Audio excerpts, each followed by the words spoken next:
કોને? હા સર. હા નમસ્કાર પશુપાલક મિત્રો. કામધેનુ યુનિવર્સિટી આયોજિત ઓનલાઈન પ્રશિક્ષણ કાર્યક્રમમાં આપ સૌનું હાર્દિક સ્વાગત છે. મિત્રો, આજે આપણે હડકવા વિષય પર વાત કરવાના છીએ.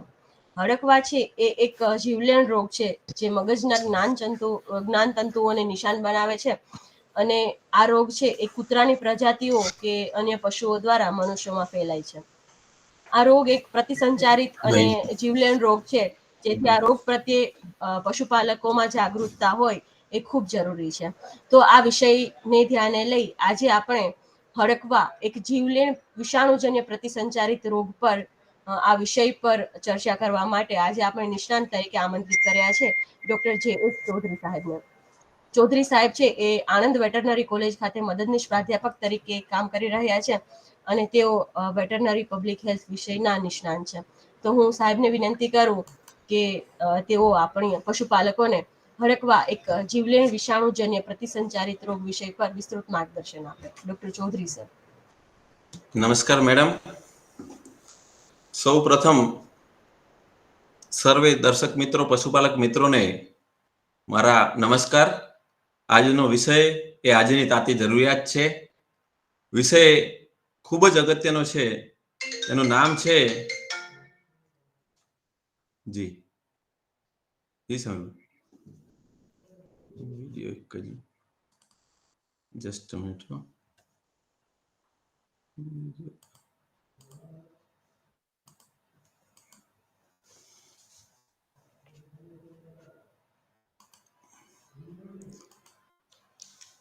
હા શ્રદ્ધા મેડમ, દેખાય છે ને સ્લાઇડ?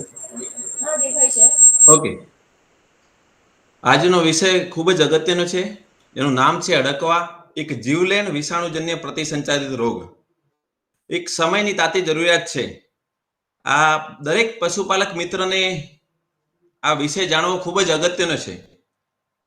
જેના માટે જ કામધેનુ વિશ્વવિદ્યાલય દ્વારા ઓનલાઈન પ્રશિક્ષણ કાર્યક્રમમાં આ વિષયની પસંદગી કરવામાં આવેલ છે. વિષયને આગળ જોતા આપણે સૌથી પહેલા હડકવાનું શું મહત્વ છે, આ વિષય આજે કેમ પસંદ કર્યો છે, આ વિષયને ખેડૂત મિત્રો, પશુપાલક મિત્રોને જાણવું કેમ જરૂરી છે, તેના માટે જાણવું ખૂબ જ અગત્યનું છે. તો હડકવાને અંગ્રેજીમાં રેબિસ તરીકે પ્રખ્યાત છે.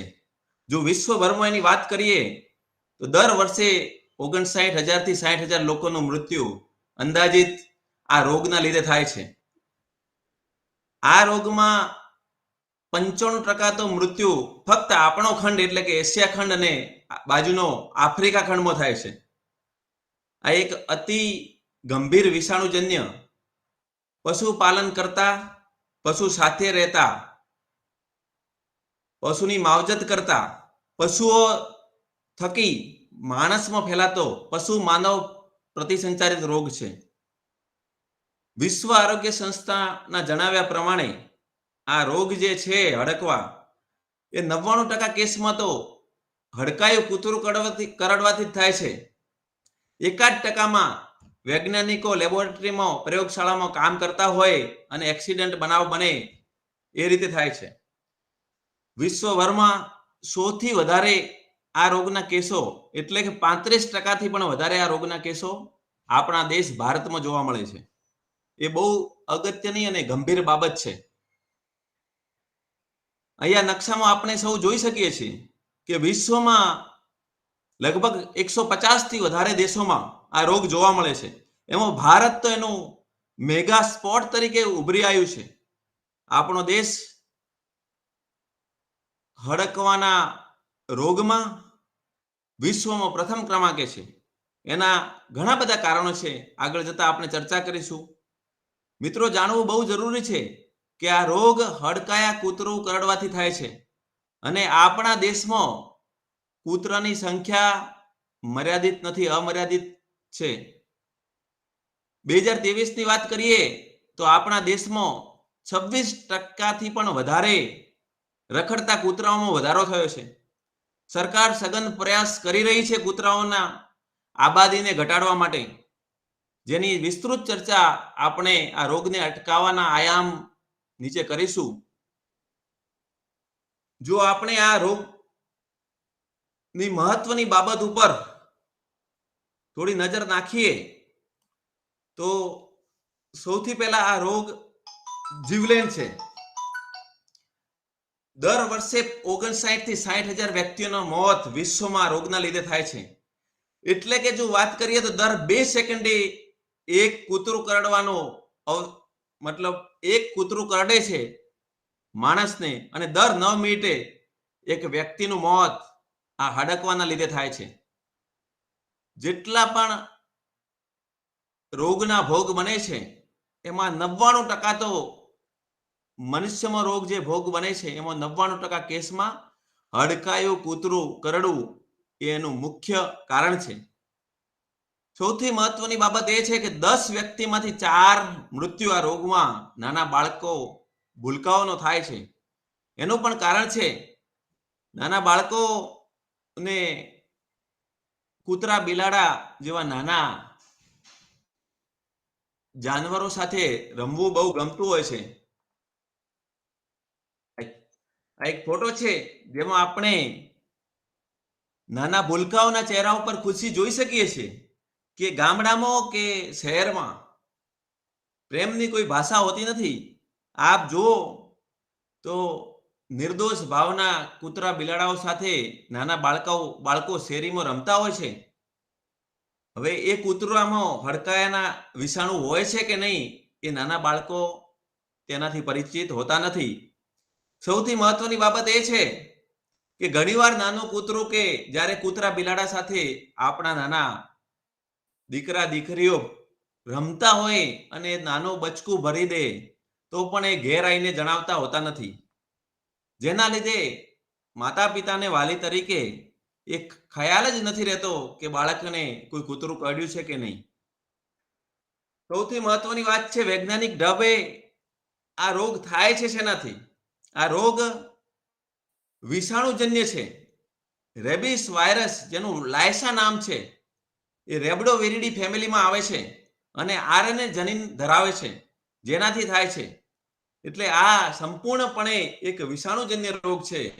આમાં બીજું કોઈ ફેક્ટર, એમાં બીજું કોઈ જવાબદાર નથી. આ વિષાણુજન્ય જ સીધો રોગ છે. ગામડામાં હડકવા અલગ અલગ રીતે થાય એવી માન્યતા હોય છે, પણ વૈજ્ઞાનિક રીતે સિદ્ધ થયેલું છે આ રોગ સંપૂર્ણપણે વિષાણુથી થાય છે. એના બીજા કોઈ કારણ નથી. આ રોગના જે વિષાણુ છે એ બંદૂકની ગોળી જેવો એનો આકાર હોય છે. જ્યારે ઇલેક્ટ્રોન માઇક્રોસ્કોપ જેની કિંમત કદાચ 1 કરોડથી પણ વધારે હોય, ઇલેક્ટ્રોન માઇક્રોસ્કોપમાં જ્યારે આપણે જોતા હોઈએ ત્યારે એનું બારીક નિરીક્ષણ કરતા આપણને ખબર પડે છે કે રેબિસનો વાયરસ એ આબેહૂબ બંદૂકની ગોળી જેવા આકારનો દેખાતો હોય છે, જે આપ સૌ અહીંયા સ્લાઇડમાં જોઈ શકો છો. હવે પ્રશ્ન મનમાં એવો થાય છે કે આ હડકવા જેવો ગંભીર રોગ છે એ કયા કયા પ્રાણીઓને થઈ શકે છે? એ ઘણા બધા પ્રાણીઓને થઈ શકે છે. પાલતુ પ્રાણીઓને થઈ શકે છે, જંગલી પ્રાણીઓને થઈ શકે છે. જ્યારે કોઈ રોગના જીવાણુ યા વિષાણુ, આ રોગોના વિષાણુ જ્યારે ઘણા બધા જાનવરોને લાગુ પડે છે ત્યારે એ રોગને કાબુ લેવો પણ એટલો જ મુશ્કેલ હોય છે. કારણ કે જો એક જ પ્રજાતિમાં રોગ લાગુ પડતો હોય તો એ પ્રજાતિ ઉપર આપણે કામ કરી, વૈજ્ઞાનિક ઢબે કામ કરી અને આ રોગને અટકાવી શકાય છે. પાલતુ પ્રાણીઓમાં ગાય, ભેંસ, બિલાડી, કૂતરા જેમ લાગુ પડે છે. જંગલીમાં હરણ છે, મંગૂસ છે, શિયાળ, આ બધામાં આ રોગ જોવા મળે છે. રોગનો ફેલાવાની વાત કરીએ તો શિયાળમાં વધુ જથ્થામાં આ રોગ જોવા મળે છે. શિયાળ કરડે, કૂતરા જ્યારે જંગલ વિસ્તારમાં જાય ત્યારે શિયાળ એને કરડે તો એ રોગ શિયાળમાંથી કૂતરામાં આવે છે. કૂતરું જ્યારે ગાય ભેંસને કરડે ત્યારે એમાં ફેલાય છે, અને કૂતરું જ્યારે માણસને કરડે ત્યારે એનામાં પણ આ રોગનો ફેલાવો થાય છે. હડકવા રોગના ફેલાવો આપણે આ ચિત્રમાં સ્પષ્ટપણે જોઈ શકીએ છીએ કે કૂતરું એ મેઇન છે ફેલાવા માટે માણસમાં. ઘણીવાર વિદેશમાં ચામાચીડિયામાં પણ આ રોગના વિષાણુ જોવા મળેલ છે. આપણા દેશમાં હજી કોઈ અધ્યયનમાં આવું જાણવા મળ્યું નથી. શિયાળ અને કૂતરું મુખ્ય રીતે જવાબદાર છે. અલગ અલગ ખંડની વાત કરીએ એના કરતા આપણે આપણા દેશમાં શું થઈ રહ્યું છે એની વાત કરીએ તો આ રોગનો ફેલાવામાં હડકવાના વાયરસ ચામાચીડિયામાં ફરતા રહે છે વિદેશમાં. એટલે રોગને નાબૂદ કરવો બહુ મુશ્કેલ પરિસ્થિતિ છે. આપણા દેશમાં ચામાચીડિયામાં હજી સુધી આ રોગના વિષાણુ પ્રાપ્ત થયા નથી. ઘણી બધી એની સ્ટડી પણ બાકી છે. એટલે એવું પણ બની શકે કે ચામાચીડિયામાં આ રોગના વિષાણુ હોય, પરંતુ આપણે ત્યાં સુધી હજી પહોંચી શક્યા નથી. હડકવાના વાયરસ કૂતરા અને શિયાળમાં એકબીજામાં જળવાઈ રહે છે. આ કૂતરા અને શિયાળ જ્યારે પાલતુ પ્રાણીઓ જેમાં ઊંટ, ગાય, ભેંસ, બકરી, ભૂંડ આ બધા પાલતુ પ્રાણીઓમાં હડકવાનો ચેપ શિયાળ અને કૂતરામાંથી આવે છે. આ રીતે આ રોગનો ફેલાવો થાય છે. જો ભારત દેશની વાત કરીએ તો 98% કેસો કૂતરા અને બિલાડાથી આપણને લાગુ પડે છે. 1% વાંદરો, ગધેડા, ઘોડા, ગાય, ભેંસ, બકરી, ઘેટા અને ડુક્કર એટલે કે ભૂંડ દ્વારા આપણને લાગુ પડે છે. 1% કેસમાં જંગલી પ્રાણીઓ જેવા કે મંગૂસ છે, આપણે શિયાળની વાત કરી, ગામમાં જોવા મળતો નોળિયો, ઊંટ અને હાથી દ્વારા પણ થઈ શકે છે. પણ આ બંને કેસ, નીચેના બંને કેસમાં એની શક્યતા નહિવત હોય છે. મેઇન લક્ષણ અથવા મેઇન મુખ્યત્વે જવાબદાર કોઈ હોય હડકવા ફેલાવા માટે તો કૂતરા અને બિલાડા છે.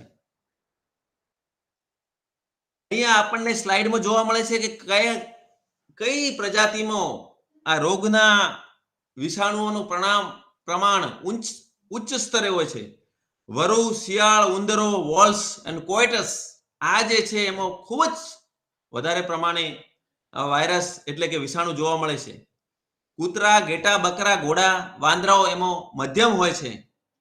આ રીતનું અલગ અલગ વર્ગીકરણ વૈજ્ઞાનિકોની ઘણી લાંબી સંશોધન થકી આપણને ખબર પડેલ છે. આમાં આપણા માટે તો આપણી આજુબાજુ જે પાલતુ પ્રાણીઓ રહેતા હોય એમાંથી આ રોગ લાગુ પડતો હોય એ જાણવું બહુ જ અગત્યનું છે. હવે આપણે સૌ જાણીશું કે હડકવા વાયરસ આપણા શરીરમાં કઈ રીતે ફેલાય છે, શું કરે છે. હડકવાના વિષાણુ મુખ્યત્વે સસ્તન પ્રાણીઓના ચેતાતંત્ર એટલે કે ગાય, ભેંસ, બકરા, ભૂંડ જેમાં નર્વસ સિસ્ટમ હોય, ચેતાતંત્ર આવેલું હોય, સારું વિકસિત ચેતાતંત્ર, એ પ્રાણીઓ પર આક્રમણ કરે છે. સૌથી પહેલા હડકવાગ્રસ્ત પ્રાણી એટલે કે કૂતરું હોય, ધારો કે જાણવા જો કોઈ વ્યક્તિને કૂતરું કરડે અથવા ચામડી પર લીસોટા કરે ત્યારે લાળ દ્વારા વિષાણુ શરીરની અંદર પ્રવેશે છે. શરૂઆતના તબક્કામાં લાળ દ્વારા જે વિષાણુઓ જે જગ્યાએ શરીરમાં પ્રવેશે છે એ જગ્યાએ વિષાણુઓ 1 માંથી 2, 2 માંથી 4, 4 માંથી 8, 16, 64 એમ લાખોની સંખ્યામાં પહોંચતા અમુક જ સેકન્ડ લાગે છે. એ લાખોની સંખ્યામાં ભેગા થઈને પછી શરીરની અંદર પ્રવેશ કરે છે.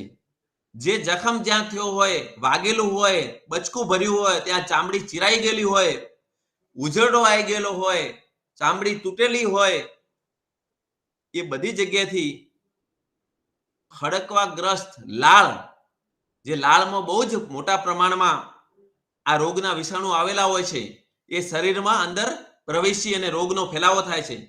ઘામાં જમા થયેલા જે ઘા હોય એમાં જમા થઈ ગયેલા વિષાણુઓ આજુબાજુના કોષોને નુકસાન કરી અને શરીરના ચેતાતંત્ર તરફ ગતિ કરે છે. એટલે શરૂઆતના ભાગમાં જેમ મેં આપને જણાવ્યું છે, શરૂઆતના ભાગમાં જેમ મેં આપને હાલ જાણ કરી છે, એ જેવું કોઈ કૂતરું આપણને કરડે છે એ ટાઈમે શરૂઆતમાં જે વિષાણુઓ હોય છે એ 1 માંથી 2, 2 માંથી 4 એમ ઘણી સંખ્યામાં ભેગા થઈને પછી અંદર પ્રવેશે. આ જ તબક્કે જો ઘાને આપણે સાબુથી બરોબર ધોઈએ પાણી અને સાબુ વડે તો એ વિષાણુ જે છે એનું શોષણ શરીરની અંદર થતું અટકે છે અને આપણે પોતાની જાતને બચાવી શકીએ છીએ. મિત્રો, પશુપાલક મિત્રો, તમને અહીંયા એક ખૂબ જ અગત્યની વાત કહેવા જઈ રહ્યો છું કે આ રોગ એકવાર તમને કે મને કે મારા પરિવારને કે તમારા પરિવારને કે દુનિયાના કોઈ પણ વ્યક્તિને એકવાર લાગુ પડે તો આ દુનિયાભરમાં આની કોઈ જ દવા ઉપલબ્ધ નથી, એટલો ગંભીર રોગ છે. અને આપ સૌ જાણો છો કે જેની કોઈ દવા જ ઉપલબ્ધ ન હોય એનાથી હંમેશા ડરવું જ જોઈએ.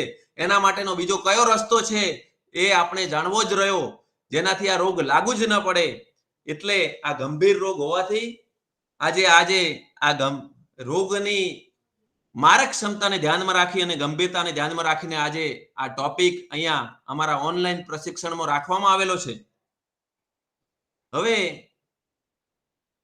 કૂતરું કરડવાથી માંડીને આ રોગમાં શું થાય છે એને તબક્કા વાઇઝ આપણે જો જોઈએ તો પ્રથમ માણસને કૂતરું કરડે છે, એના પછી જે જગ્યાએ કરડી ગયું હોય એ ચેપગ્રસ્ત લાળમાંથી વાયરસ એ ઘામાં પ્રવેશ કરે છે. પ્રવેશ કર્યા પછી સ્નાયુમાં વાયરસનો જથ્થો વધારે થાય છે, 1 માંથી 2 એમાં ઘણી સંખ્યામાં વધે છે. વાયરસ ચેતા દ્વારા કરોડરજ્જુ સુધી પહોંચે છે. એ માણસ હોય કે પ્રાણી હોય એની કરોડરજ્જુમાં પહોંચી અને મગજ સુધી પહોંચે છે. મગજમાં ચેતાકોષોમાં ચેપ લાગે છે અને એ ચેતાકોષમાં ચેપ લાગવાથી વાયરસ ચેતા સાથે શરીરના અન્ય અવયવ જેમ કે લાળ ગ્રંથિઓ, આંખનું નેત્રપટલ, શરીરની ત્વચાનો નીચેનો ભાગ, આ દરેક અવયવોમાં ફેલાય છે. આ એનું આખું પરિક્રમણ છે, શરીરમાં પ્રવેશવું અને શરીરમાંથી બહાર નીકળવું. અને અહીં સુંદર મજાની આપણને પ્રતિકૃતિ બતાવી છે કે કૂતરું કરડે છે તો શરીરમાં આ રોગનો ફેલાવો કઈ રીતે થાય છે. પગમાં કૂતરું કરડ્યું બતાવ્યું છે અને અલગ અલગ કલરથી વિષાણુ એના પગના જે સ્નાયુ હોય છે એમાં જાય છે. ધીરે ધીરે ચેતાતંત્ર દ્વારા કરોડરજ્જુ જે શરીરના પાછળના ભાગમાં આવેલી હોય છે ત્યાં પ્રવેશે, ત્યાંથી મગજમાં ત્યાં જાય છે. મગજના ચેતાકોષોનો આ રોગ લાગુ પડે છે અને ત્યાંથી પછી આખા શરીરમાં એનો ફેલાવો થાય છે અને મગજમાંથી લાળ ગ્રંથિ સુધી પહોંચે છે. જેવું કૂતરું એક સાદું કૂતરું હોય અને હડકાયેલા કૂતરામાંથી મગજ સુધી પહોંચેલો રોગ એના લાળમાં આવે ને જે એ જ કૂતરું પછી મનુષ્યને કરડે, માણસને કરડે, બીજા કૂતરાને કરડે, દૂધાળા પશુઓને કરડે, એ ટાઈમે એ પશુમાં રોગનો ફેલાવો થાય છે. તો બીજા અલગ અલગ તબક્કા વૈજ્ઞાનિક દ્રષ્ટિએ જો આપણે વાત કરીએ તો પહેલો તબક્કો છે કૂતરાના સંપર્કમાં આવવું. ઘણી વખત સંપર્કમાં આવ્યા પછી 20 થી 90 દિવસ અને ઘણી વખત મહિનાથી વર્ષ સુધી આ રોગ જોવા મળતો નથી. એટલે કૂતરું કરડ્યા પછી રોગના લક્ષણ દેખાવા મળે એની વચ્ચે ઘણો બધો તફાવત રહેલો હોય છે. એના માટેના ઘણા બધા કારણો છે. કયું જાતનું પ્રાણી આપણને કરડ્યું છે, કેટલા પ્રમાણમાં વિષાણુઓ આપણા શરીરમાં દાખલ થયા છે, મગજના ભાગથી કેટલા અંતરે જે તે પ્રાણી આપણને કરડેલું છે. તો પ્રથમ રોગના સંકેતો જોવા મળે સંપર્કમાં આવ્યા પછી. એના પછી ન્યુરોલોજીકલ સંકેતો, મગજને લગતા સંકેતો, શરીરના અલગ અલગ સ્નાયુમાં એકબીજા સાથેનો તાલમેલ ગુમાવવો, ગુસ્સો આવવો, ચીડિયાપણું થવું, પશુમાં પણ જાત જાતના લક્ષણો આપણે પાછળની સ્લાઇડમાં જોવાના છીએ એ જોવા મળશે. જ્યારે મગજના લક્ષણો પૂરા થાય ત્યારે કોમાની શરૂઆત થાય, લકવો મારે અને અંતે એનું મૃત્યુ થતું હોય છે. એમ સંપૂર્ણપણે આ રીતે મનુષ્યને જાનવરમાં તબક્કા વાઇઝ હડકવાનો ફેલાવો થાય છે. હવે આપણે દર્શક મિત્રોને ખાસ જણાવીશ કે આપ તમારા સૌમાંથી ઘણા બધા નસીબદાર હશો કે જેમને મનુષ્યમાં હડકવાના કેસ જોયા પણ નહીં હોય. આપણા રાજ્યમાં વીએસ હોસ્પિટલ અમદાવાદ એ મનુષ્યમાં હડકવાના નિદાન માટેનો એક રેફરન્સ સેન્ટર ધરાવે છે.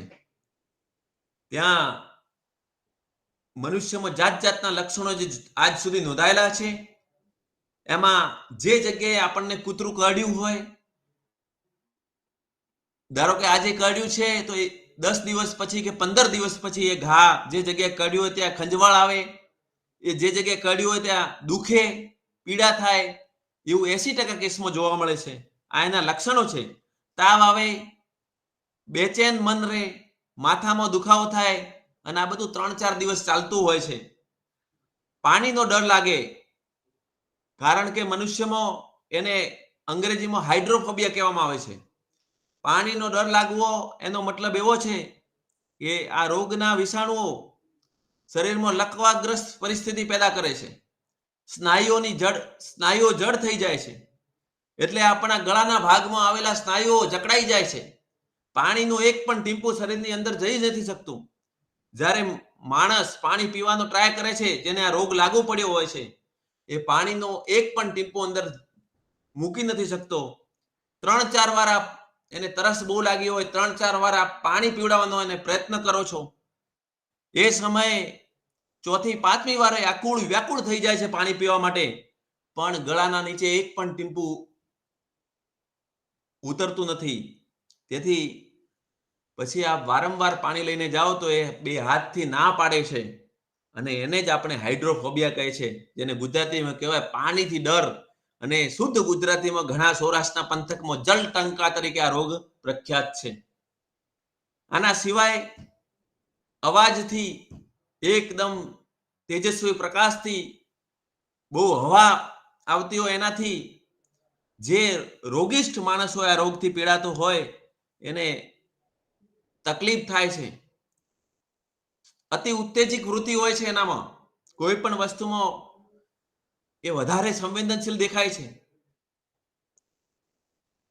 એને મરવાનો ભય લાગે છે, શરીરમાં એને જિંદગીમાં ક્યારેય અનુભવી ન હોય એવો અનુભવ થાય છે, એને ગુસ્સો આવે છે, ચીડિયાપણું થાય છે, હતાશા થાય છે, અને છેલ્લા તબક્કામાં મેં તમને જેમ આગળ વાત કરી એ રીતે પાણી માત્ર જોવાથી ગરદન અને ગળામાં આંચકી આવે છે અને ઉશ્કેરાટ થાય છે, અને 2-3 દિવસમાં માણસનું મૃત્યુ પણ થાય છે.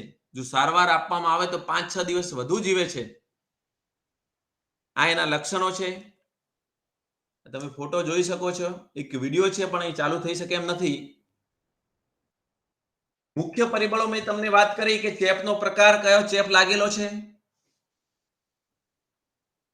એટલે કે કયું પ્રાણી કરડ્યું છે, કરડવાની તીવ્રતા શું છે, ડંખ કે બટકું ભર્યું હોય એના માટેનું પ્રાણી કોણ છે. શિયાળ કરડે તો જલ્દીથી અડકવા ઉપડી શકે છે. જેને કરડ્યું એને એની શરીરમાં રોગો સામે લડવાની શક્તિ કેટલી છે, ડંખની જગ્યા કઈ છે, માથાથી ગરદનથી નજીક કેટલો ઘા છે, જેટલો નજીક હોય એટલી હડકવા જલ્દીથી પ્રસરે છે. ઘણીવાર તો રસીકરણનો ડોઝ પૂરો થાય એ પહેલા પણ હડકવા શરીરમાં પ્રસરી ગયો, એવા ઘણા બધા કિસ્સાઓ આપણી સમક્ષ છે. હવે કૂતરા બિલાડાઓમાં હડકવા કેટલા સમય વિકસિત થઈ શકે છે અને એનું મરણ કેટલા સમયમાં થાય છે, તો આનું મરણ આપણે 1 થી 10 દિવસમાં જોવા મળે છે. ઘણા કિસ્સામાં મહિનાઓ અને વર્ષ પણ લાગી જાય છે. હવે કૂતરાઓમાં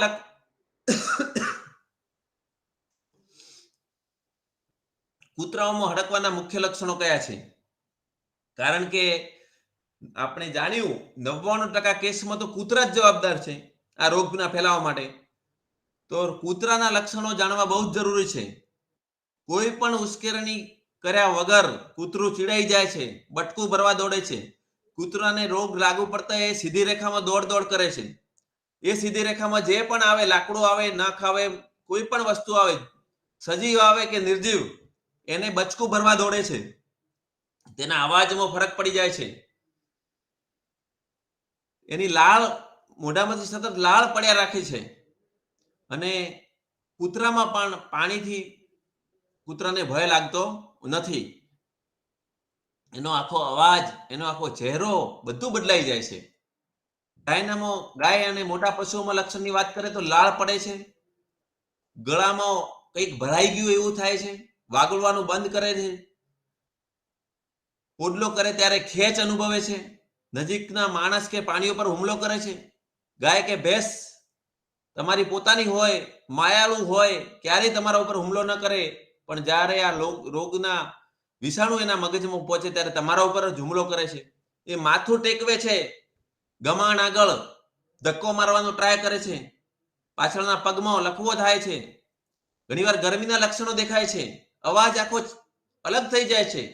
અગર આપણે ભેંસોમાં વાત કરીએ તો છેક દડકવાનો જે અવાજ હોય એ પેટમાંથી નીકળે છે અને એ 4-5 વાર તમે હડકાઈ ભેંસ કે ગાયનો અવાજ સાંભળો તો તમને ખાલી કાન માત્રથી ખબર પડી જાય કે આ આનો કેસ છે. આવું પશુ વધુ 5 થી 6 દિવસ જીવે છે. એના સિવાય પેશાબ રોકાઈ જાય છે અને ટીપે ટીપે એનો પેશાબ આવે છે, ભાભરવાનો અવાજ ચેન્જ થઈ જાય છે, એના મેન લક્ષણો છે. આવી જ રીતે ઘોડા ખચ્ચરોમાં પણ લક્ષણ જોવા મળે છે. ભૂંડમાં પણ અલગ જાતના લક્ષણો છે, વાંદરામાં પણ લક્ષણો જોવા મળતા હોય છે. હવે આપણે નિદાનની વાત કરીએ તો મૃત્યુ પામ્યા પછી નિદાન સચોટ નિદાન થાય છે, કારણ કે મગજનો નમૂનો લેવામાં આવે છે.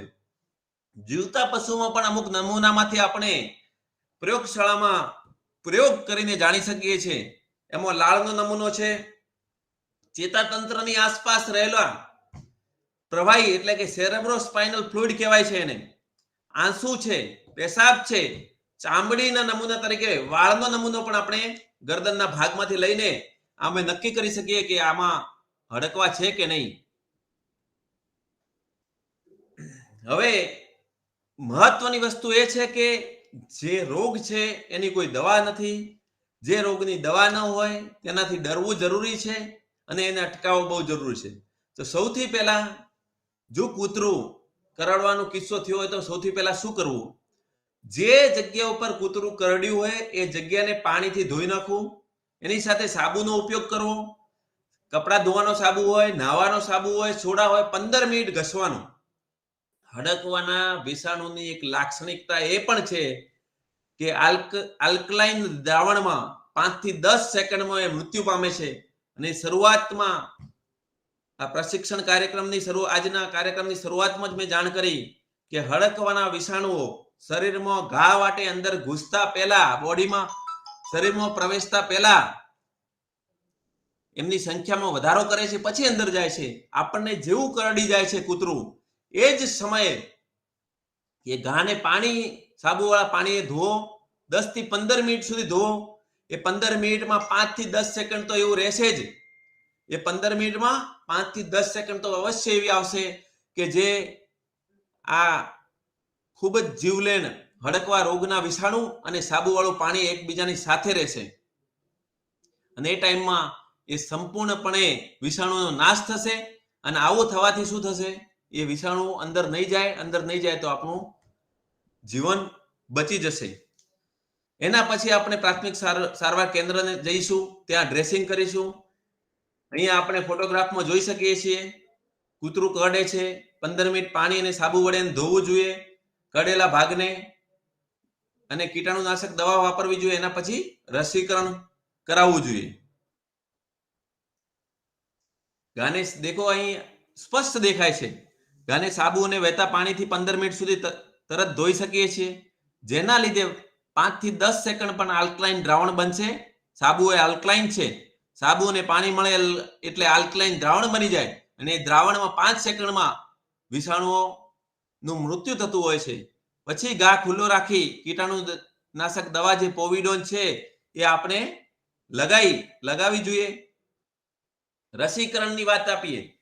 આની રસી છે, આ રોગની કોઈ દવા નથી, પણ આ રોગને 100% રીતે આપણે અટકાવી શકીએ છીએ. 2 ટાઈપની રસી છે, પ્રી એક્સપોઝર અને પોસ્ટ એક્સપોઝર. ગુજરાતીમાં કહેવાય કૂતરું કરડ્યા પહેલા અને કૂતરું કરડ્યા પછી. કૂતરું કરડ્યા પહેલા જે 3 ઇન્જેક્શન આપવાના થાય છે, એક પહેલા દિવસે એટલે કે 0 દિવસે, 7મા દિવસે અને 21મા અથવા 28મા દિવસે. મહત્વની બાબત એ છે, જ્યારે તમે ચામડીમાં કરો તો 0 દિવસે, 7મા દિવસે અને 21મા દિવસે 3 ઇન્જેક્શન લેવા. જ્યારે સ્નાયુમાં મુકાવો ત્યારે 0 દિવસે, 7મા દિવસે, 28મા દિવસે મૂકવા. આ મોટા ભાગે પશુ ડોક્ટરો, પશુધન નિરીક્ષકો, એઆઈ કર્મચારીઓ, એલઆઈ કર્મચારીઓ, લેબોરેટરીમાં કામ કરતા વ્યક્તિઓ અને જેને મોટા પાયે પશુપાલનનો વ્યવસાય હોય એમને કરાવવું અતિ આવશ્યક છે. આની આપણે વિસ્તૃત ચર્ચા વૈજ્ઞાનિક છે, આપણે વિસ્તૃત ચર્ચા આગળ કરવાના જ છીએ. પોસ્ટ એક્સપોઝર રસીકરણનું પત્રક જે છે, એટલે કે કૂતરું કરડ્યા પછી શું કરવું? કૂતરું કરડ્યા પછી તાત્કાલિક ધોરણે રસીકરણ કરવું ખૂબ જ અગત્યનું છે. અને રસીકરણની વાત કરીએ તો 2 ટાઈપના રસીકરણ હાલ ફોલો થાય છે. એક તો જે રસી હોય એ ચામડીમાં આપવાની હોય છે અને બીજી રસી હોય સ્નાયુમાં આપવાની હોય છે. વિશ્વ આરોગ્ય સંસ્થાના કહેવા પ્રમાણે એપીસીઆરઆઈ એક બહુ મોટું સંગઠન છે કે જે કામ કરે છે હડકવા નાબૂદી માટે ભારત દેશમાં. એમના કહેવા પ્રમાણે ચામડીમાં આપવાની રસી ખાલી એક ડોઝમાં 0.1 ml આપવાની હોય છે, જ્યારે સ્નાયુમાં આખો 1 ml આપવાનું હોય છે. એટલે કે એક રસી 10 માણસને કામ આવે છે અથવા 10 ઇન્જેક્શનમાં કામ આવે છે ચામડી વાળી, એની જગ્યાએ સ્નાયુમાં એ જ રસી એક જ માણસને કામ આવે છે. એટલે હંમેશા ચામડીમાં આપવાની રસીનો ઉપયોગ કરવાથી દેશના છેવાડાના ગામડામાં આવેલા માણસને પણ રસી મળી રહે.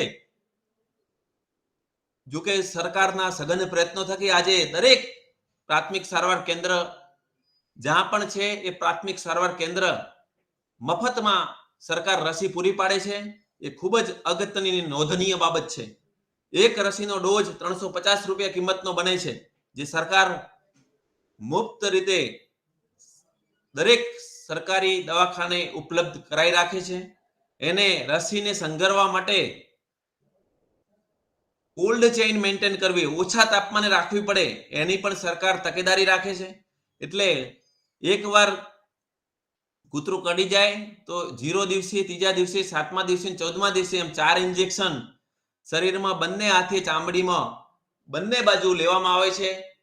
સ્નાયુમાં વાત કરીએ તો 5 ઇન્જેક્શન લેવા પડે છે.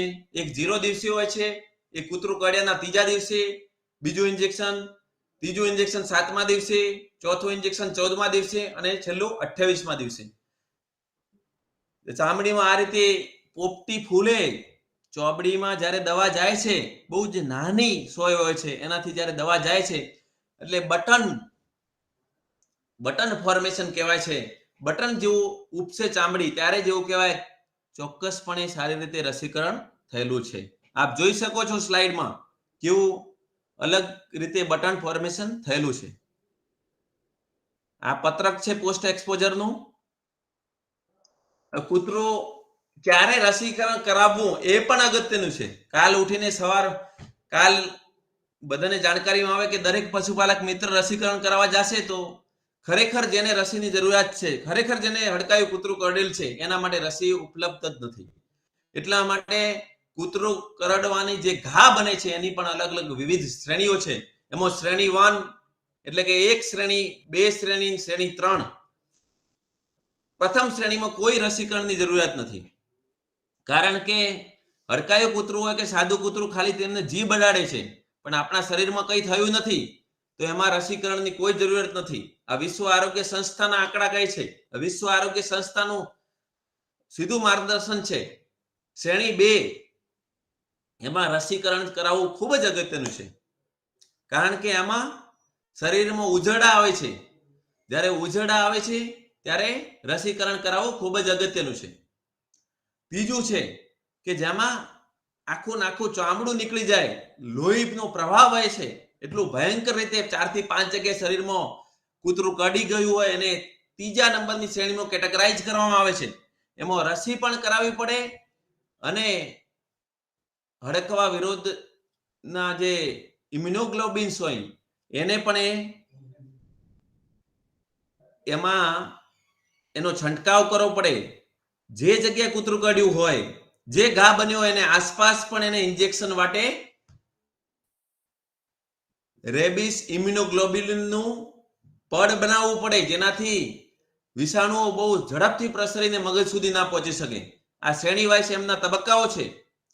શ્રેણી 1 માં આપ જોઈ શકો છો ખાલી લાળથી ચાટે છે, એમાં કઈ રસીકરણની જરૂરિયાત નથી.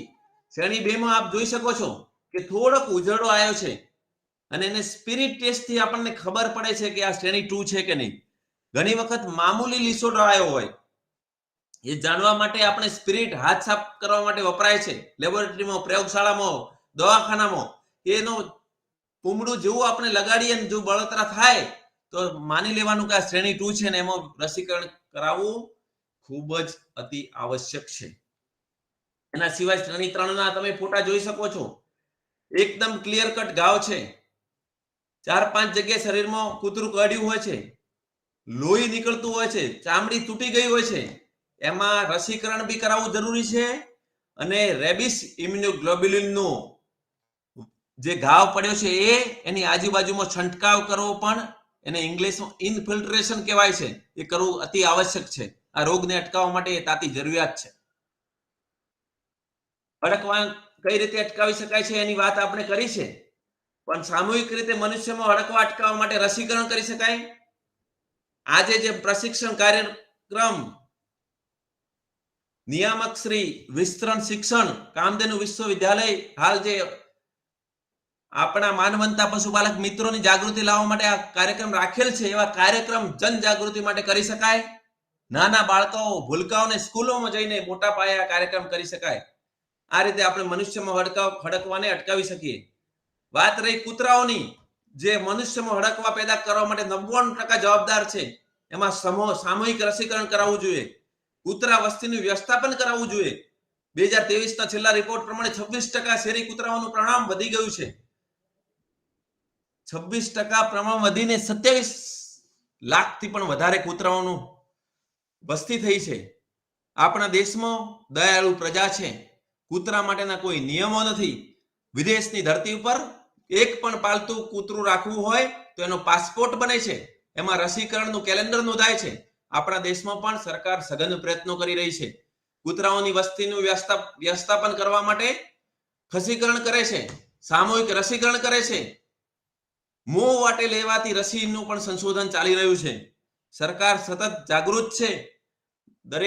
દરેક દેશના નાગરિકને હડકવા વિરોધની રસી મફતમાં મળી રહે એ માટે છેવાડાના ગામડા સુધી એ રસી પહોંચે છે, અને એના માટે નીચા તાપમાને રસીને રાખવાની વ્યવસ્થા પણ સરકાર કરે છે. એ ખરેખર એ પ્રયત્નો બિરદાવવા લાયક છે. હડકવા વિશે આપણે પૂરી માહિતી મેળવી ચૂક્યા છીએ. હવે તમામ દર્શક મિત્રોને ઘણા બધા પ્રશ્નો થતા હોય, અમુક પ્રશ્નોની પણ વાત આપણે આજે કરી રહ્યા છીએ. તમને જે પણ પ્રશ્નો થશે એ પ્રશ્નો વિશે આપ મને પૂછી શકો છો. પરંતુ જ્યારે પણ અમે ક્યારેક નિષ્ણાંત તરીકે વ્યાખ્યાન આપતા હોઈએ ત્યારે અલગ અલગ વ્યક્તિઓ દ્વારા, પશુપાલક મિત્રો દ્વારા, અમારા દર્શક મિત્રો દ્વારા અથવા ડોક્ટરો દ્વારા પણ પ્રશ્નો પૂછવામાં આવતા હોય. એ અમુક પ્રશ્નોનો અહીંયા આપણે ચર્ચા કરીએ. એ પ્રશ્નમાં સૌથી પહેલા એક પ્રશ્ન છે, શું હડકવા માત્ર કૂતરો કરડવાથી થાય છે? ના, આપણા દેશમાં 99% કૂતરો કરડવાથી થાય છે. બાકી બિલાડી કરડવાથી થાય, નોળિયાથી થાય છે, શિયાળથી થાય, વરૂપી થાય, ઘોડા ગધેડાઓથી પણ થાય છે. એટલે ખાલી કૂતરાથી નથી થતું, પરંતુ આપણા દેશમાં કૂતરા કરડવાથી થાય છે. અમુક કિસ્સામાં ઉંદર અને વાંદરા કરડવાથી પણ થાય છે. હડકવા રોગગ્રસ્ત પશુમાં માંસ ખાવાથી કે દૂધ પીવાથી થાય છે? હજી સુધી આવો કોઈ કેસ જોવા મળ્યો નથી, પરંતુ આ રોગ અતિ ગંભીર છે. દૂધમાં તો ભારત દેશમાં હજુ સુધી દૂધ દ્વારા આ રોગ ફેલાયો એવો કોઈ કિસ્સો મારા ધ્યાનમાં નથી. અને છતાં પણ વિશ્વભરમાં પશુ માનવ પ્રતિસંચાલિત રોગો એટલે કે પશુમાંથી માનવીમાં પ્રસરતા રોગોની સંખ્યા 300 થી વધુ થઈ ગઈ છે. એટલે આમ પણ કાચું દૂધ ન પીવું અને બરાબર ઉકાળીને દૂધ પીવું હિતાવહ છે. ઉકાળવાની વાત આવે તો વૈજ્ઞાનિકો રીતે એવી સલાહ આપવામાં આવે છે કે કમસે કમ 3 વાર દૂધ ઉફણે, ઉકાળો આવે ત્યાં સુધી એને ઉકાળવું જોઈએ. શું કૂતરા રોગગ્રસ્ત પશુ કરડ્યાના કિસ્સામાં શું ન કરવું જોઈએ? એટલે કે આ કૂતરું કરડી જાય તો એના પછી શું ન કરવું જોઈએ? તો મરચાનો પાવડર, એસિડ, આલ્કલી, વનસ્પતિ જડીબુટ્ટી આવું બધું ન લગાવવું જોઈએ. જખમને જે ઘા પડ્યો એને ખુલ્લો જ રાખવો જોઈએ. કોઈ પાટો ન બાંધવો જોઈએ. અને આગળ જેમ જણાવ્યું એ ઘાને સાબુવાળા પાણીથી 15 મિનિટ પાણીથી ધોઈ દેવું જોઈએ અને તાત્કાલિક પ્રાથમિક સારવાર કેન્દ્ર પહોંચી અને ડોક્ટરની સલાહને અનુસરવી જોઈએ. હડકવાગ્રસ્ત પશુનું દૂધ પીધું હોય અથવા તો દૂધમાંથી બનાવેલ પદાર્થો ખાધા હોય તેવા સંજોગોમાં રસીકરણ કરાવવું કે નહીં, આવો કોઈ કિસ્સો આજ સુધી નોંધાયેલો નથી. એટલે રસીકરણ કરાવી એવી કોઈ પણ જાતની આપ સૌને સલાહ આપવામાં આવતી નથી. પશુઓનું અડકવાગ્રસ્ત પશુઓનું માંસ ખાવાથી અડકવા થઈ શકે છે? આવો પણ કોઈ કિસ્સો આજ સુધી નોંધાયેલો નથી, પરંતુ હડકવાગ્રસ્ત પશુઓનું કાચું માંસ ખાધું હોય તો રસીકરણ કરાવવું ખૂબ જ જરૂરી છે. એનું કારણ છે કે માંસમાં ચેતાપી હોય અને ચેતામાં એના વિષાણુઓ હોઈ શકે, અને આપણા શરીરમાં અન્નનળીનો જે આખો ભાગ છે એ જગ્યાએ કોઈ જગ્યાએ અંદર કોઈ ઉજળો ચીરો એવો લાગેલો હોય તો આપણને બહારથી કઈ ખબર પડે નહીં, એટલા માટે એ કરાવવું હિતાવહ છે. અટકવા થતો રોકવા અટકાવવા શું શું કરી શકાય? આપણે બહુ વિસ્તૃત માહિતી એની આપી છે. પશુમાં ધારો કૂતરા હોય, દરેક કૂતરા, તો કૂતરાઓની સંખ્યા ઘટાડવા માટે ખસીકરણનો કાર્યક્રમ છે, સામૂહિક રસીકરણનો કાર્યક્રમ છે, એ ચલાવવો જોઈએ. લોક જાગૃતિ લાવવી જોઈએ. અને નાનું ગલોડિયું હોય, 2.5 મહિનાનું થાય એટલે કે 3 મહિના થાય એટલે પહેલું રસીકરણ આવે, એક ડોઝ આવે, 4 મહિને બીજું રસીકરણ આવે, અને એના પછી દર વર્ષે એક બુસ્ટર ડોઝ કરાવીએ તો એ કૂતરામાં ક્યારેય હડકવા થાય નહીં, અને કૂતરામાં હડકવા નહીં થાય તો આપણા સુધી એ પહોંચે નહીં. રસીકરણ ભલામણ વ્યક્તિમાં કરવામાં આવે છે જે રસીવાળા પાલતુ કૂતરા અથવા બિલાડી દ્વારા કરવામાં આવે તો. બહુ અગત્યનો પ્રશ્ન અહીં પૂછેલો છે. એ કહેવું ખરેખર મુશ્કેલ છે કે રસીકરણ કરાયેલા કૂતરામાં અથવા બિલાડીમાં હડકવા સામે પૂરતા પ્રમાણમાં રોગ પ્રતિકારક કણ એટલે કે ઇમ્યુનોગ્લોબિન બન્યા હશે કે નહીં. અંદર શું થયું એ જાણતા નથી. આ રોગની કોઈ દવા નથી, એટલે આમાં કોઈ પણ જાતનું રિસ્ક લેવાય નહીં.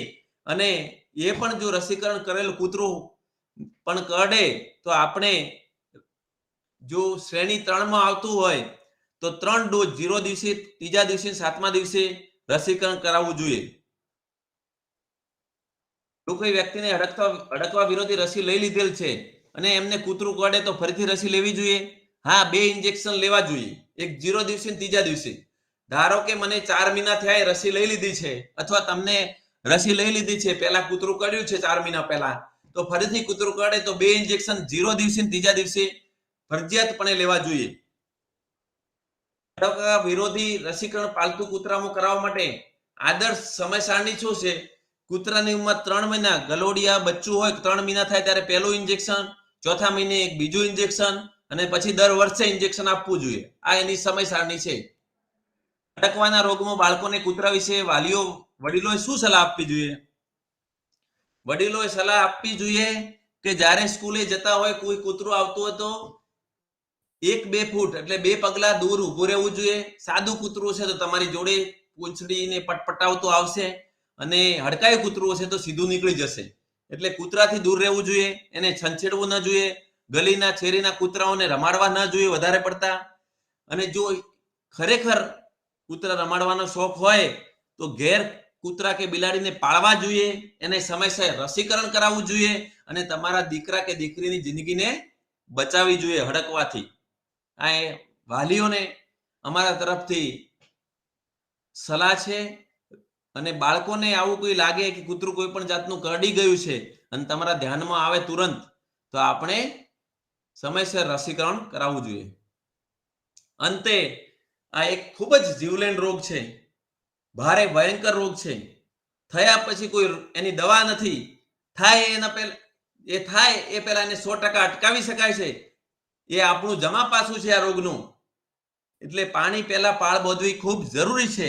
અને આમાં પાળની વાત કરીએ તો એ રસીકરણ છે. આગ લાગે ત્યારે કૂવો ખોદવા બેસાય નહીં. પહેલા કૂવો ખોદી અને પાણી તૈયારી રખાય. આગ લાગે તો જલ્દીથી આપણે એને બુઝાવી શકીએ. અને આ રોગની જે વાત કરી એમાં 99% તો હડકાયું કૂતરું કરડવાથી આ રોગ થાય છે. સાદું જેમાં વિષાણુ નથી હડકવાના એવું કૂતરું કરડવાથી આ રોગ થતો નથી. કોઈ પણ કૂતરું કરડવાથી આ રોગ થતો નથી. ઘણીવાર આવા લેક્ચર ભર્યા પછી શેરીના કૂતરાઓને જમવાનું નથી આપતા, પણ એવું થવું જોઈએ નહીં. જેમાં હડકાયા જીવાણુ હોય, હડકાયું કૂતરું થયું હોય એ જ કૂતરું કરડે તો આપણને રોગ લાગુ પડે છે. આખા વિશ્વમાં અડધાથી પણ વધારે પ્રમાણમાં આ રોગ કૂતરું કરડવાથી થતું હોય છે. આખા વ્યાખ્યાનના અંતે બહુ હર્ષ સાથે કહું છું કે આ હડકવા અતિ ગંભીર રોગ જીવલેણ હોવા છતાં આપણે મહાન વૈજ્ઞાનિક લુઈસ પાસ્ચર સાહેબે વર્ષો પહેલા આની રસી શોધી છે અને જેનાથી આ 100% આ રોગને અટકાવી શકાય છે. હવે આપ તમારા પરિવારને સુરક્ષિત રાખશો. જો કૂતરું કરડે તો તુરંત નજીકના દવાખાનો સંપર્ક કરશો. તમારી જોડે તમે જે પણ જ્ઞાન મેળવ્યું હોય આ રોગ વિશે એ જ્ઞાનને આજુબાજુના વિસ્તારમાં નાના ભૂલકાઓને જણાવશો, જેથી કૂતરું કરડીએ એને અટકાવી શકાય, હડકવા થાય એને અટકાવી શકાય. અને પાલતુ કૂતરાઓને યોગ્ય સમયે નિયમિત રસીકરણ કરાવશો. એટલું ધ્યાન રાખશો તો ભારત દેશના કોઈ નાગરિકને ક્યારેય પણ હડકવા થાય નહીં. અને સરકારના સઘન પ્રયત્નો છે. હડકવા નાબૂદી કાર્યક્રમ ભારત દેશમાં ચાલી રહ્યો છે. 2030 એ દેશ સામે લક્ષ્યાંક છે. 2030માં કૂતરા દ્વારા ફેલાતું હડકવા નેસ્ત નાબૂદ કરવાના પ્રણ સાથે માન્ય સરકાર સતત સઘન પ્રયત્ન કરી રહી છે. એમાં આપ સૌ દર્શક મિત્રો, પશુપાલક મિત્રો, પશુ ચિકિત્સક મિત્રો, પશુધન નિરીક્ષકો સહયોગ આપવા આપ સૌને વિનંતી છે. ધન્યવાદ.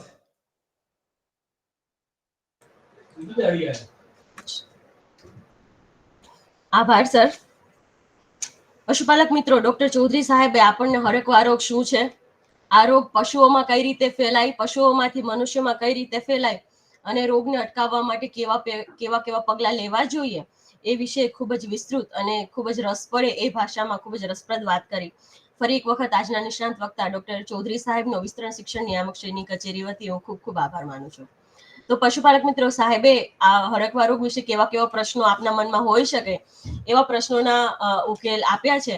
આમ છતાં જો આપના મનમાં વિશેષ કોઈ પ્રશ્ન ઉપસ્થિત થતા હોય તો આપ જ્યારે પણ ફેસબુક કે યુટ્યુબના માધ્યમથી અમારો આ વિડીયો નિહાળો ત્યારે કમેન્ટ બોક્સમાં આપ કમેન્ટ કરી શકો છો, અથવા વિસ્તરણ શિક્ષણ નિયામક શ્રીની કચેરી, કામધેનુ યુનિવર્સિટી, ગાંધીનગર ખાતે ઈમેઇલ અથવા પત્રથી પણ આપના પ્રશ્નો છે એ મોકલી શકો છો. અમે પ્રયત્ન કરીશું કે આપના સુધી આપના પ્રશ્નોના જવાબો છે એ અમે મોકલી શકીએ.